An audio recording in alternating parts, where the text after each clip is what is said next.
Good evening, everyone. I'm here to talk about the Purple Kiss Season's greeting situation. I thought it was necessary to speak on it and give my personal views on the incident.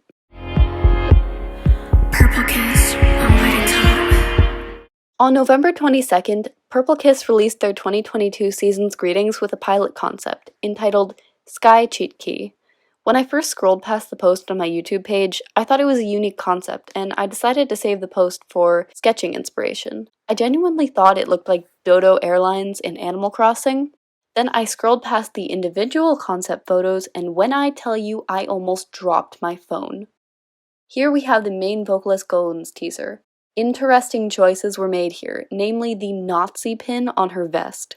It absolutely baffles me how companies can be so ignorant with their content creation, especially with the effect the Nazi Party had on the entire world. In the K-pop fandom, it would appear that we are bombarded with offensive actions from companies, and 3 guesses as to which company Purple Kiss is from.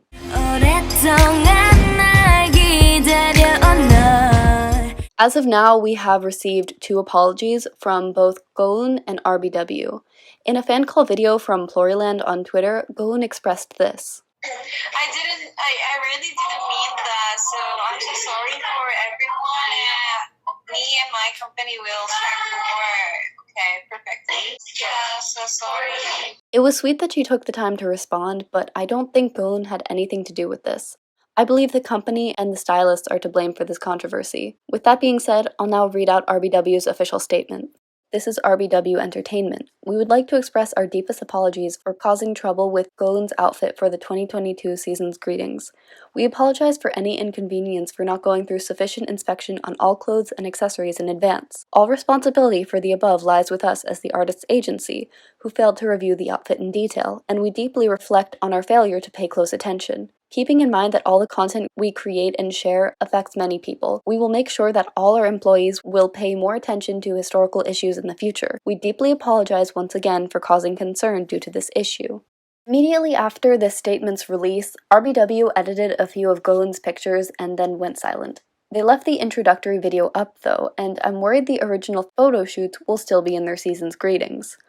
What I dislike about this is how RBW refers to the styling as an inconvenience. The definition of inconvenience is trouble or difficulty caused to one's personal comfort, which completely glosses over the number of people it affects. From their apology, they seem to understand what it means. It's clear that they did check over editing and concept, so I don't understand how they could have missed this. All in all, this was an incredibly non-committal and awful apology, but it was to be expected due to the money-hungry nature of K-pop companies. Baby, I would use the word ignorant for what RBW did, but they obviously knew about the connotations of the symbol. It's insensitive at best. I think we should have established by now that using Nazi Germany as an aesthetic is offensive, but RBW does not care. I also want to restate that this is not the girl's fault. Idols almost never have a say in their own styling, and from what I've heard from fans, it looks like Purple Kiss have never expressed anti-Semitic sentiments before. However, when I entered the Purple Kiss Discord server and asked questions to make sure I had the correct information, I was greeted with something not very welcoming. One of the users on the Discord server told me that making this video would be unnecessary and hateful since the company has already apologized. To which I say, that was a horrible apology, and it is not anyone's place to state that the action is now rectified because of it. I am not urging anyone to attack the girls or stop supporting them because of this. I want to stress that it is never okay to use hurtful imagery and traumatic experiences as an aesthetic. This is our history, and it is our duty to keep its memory alive so that it will not happen again. It is always necessary to speak on these topics and tell K-pop companies that we will not accept this kind of treatment. I represent a large portion of my community when I say that this is no minor offense, and it will not be solved by a single vague apology. I also do not appreciate these disrespectful actions right before Hanukkah. Thank you for taking my thoughts into consideration, and I'll catch you all later. Say goodbye, bye, bye.